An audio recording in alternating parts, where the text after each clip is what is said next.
Hello, darling. I'm writing because I now realize that our relationship is fast approaching its end. While I would love to believe it could go on forever, I have, reluctantly of course, grown tired of our silly routines. The spark has simply faded, and I can't help but hold myself responsible. From the very first time I peered through your window, I knew that you were special. You were different from the rest, and I still believe that. There's something so interesting, so desirable about the way you carry yourself. The things you do when you believe you're alone. Watching you is what has kept me here so very long. In fact, I remember vividly the first time I watched you sleep. You were so peaceful, yet right when I feared I was wrong about you, that you may grow bored of you so early. Enough. You surprised me, love. You were never like the rest. There's no way you could have been. That is why I fell in love with you. You intrigued me. Nothing made me happier than to spend time with you, to see you in your natural state. Did you know that people are most themselves when no one else is around? Yes, things are so magical then. Now I've taken to watching you carry out the same routine over and over. You go to work, buy groceries, and that's it. What has happened to you? You were once so full of life, now you are reduced to coarse and hiding in bed. I have not heard a single laugh in months. Do you realize how much I miss it? I don't think you could ever understand it, how much you mean to me. How it pains me to hear you cry like that. I told myself you would never hurt me, that you could never even try. Unfortunately, dear, that is where you began to resemble the others. What a pity. Tell me, do you remember the first time we spoke? That day was meant to be so special. I followed you to work that morning, hardly able to contain myself. The excitement of speaking with you that day was far too great. This was at the height of my love for you. In my eyes, you could do no wrong. I meticulously planned our meeting. You would never know that I had followed you and watched you for all these months. Although, when I gathered my courage to speak with you, on the train I was simply disregarded by you. I doubt that you remember our conversation, or the fact that you attempted to ignore me to begin with. I could wake up anything in the world that you could not even recall my name if I asked today. The conversation was nothing like I had imagined. You simply passed my attempts at starting it with short answers. Every part of you seemed to reject me, before you even knew me. That hurt, darling. When I realized that, I let slip a few things I knew from our time at home. Of course, I know about your social life, your quirky habits, and even your favorite drinks. I expected a warmer reaction, to say the least. I was the one who went out of my way to see you, wasn't I? I knew I understood you in ways that no one else could. That was when you stopped going out. You seemed to want to close yourself off from the world, as if you'd take your rejection one step further.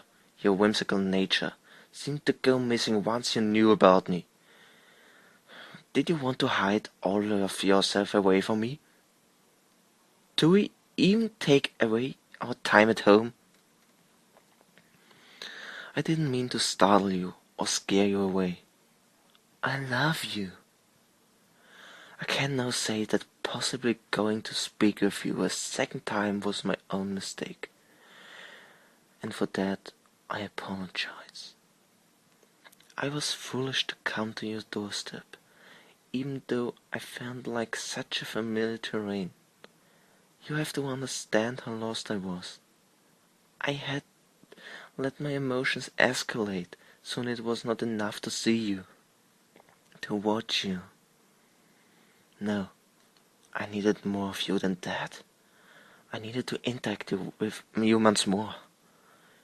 Having said that, our painfully short conversation ended door in my face. Well, doesn't sit well with me. I would simply laugh and apologize for that. What disappoints me the most is that just like the others, you will apologize, though you won't mean it. I know this because a weapon is a great persuader. After that, everything you will do will simply be out of pity. You will see me as crazy and reject me all over again. You will comply simply to make me feel better. I can't stand pity, and I don't want yours. That is why we must bring this to a conclusion. That way, you will be mine forever. We can skip through the usual process, as I've done all of that before. I will end this before the restraining orders, before I begin to get bitter, while good memories are still young. Even now that I know things are going awry, I can still look at you with no contempt. You may want to know what will come of you. I can assure you, darling, just as in life, you will be treated nothing like the others. I think I will tie ribbons around cut-off locks of your lovely hair. They will make great decorations for my bedroom. Perhaps I'll put a tag through them so that they may hang off my bed.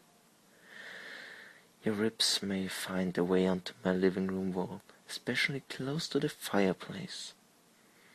That way I will always know that your bones are warm there with fire. Finally I found an antique tear catcher, so that their final tears could be encased in it, and that I may have you with me always. Don't mistake me, my pet.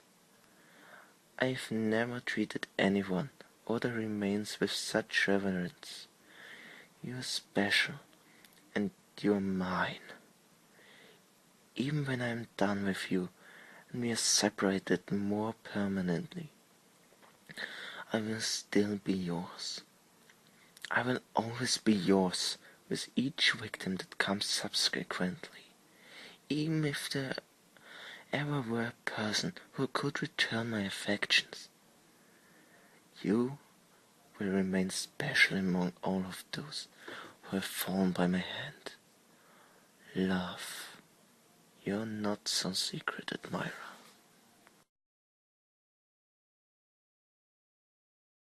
Okay, we're Actually, back with another shitty off. creepypasta. This one's called DayZ More Than Undead.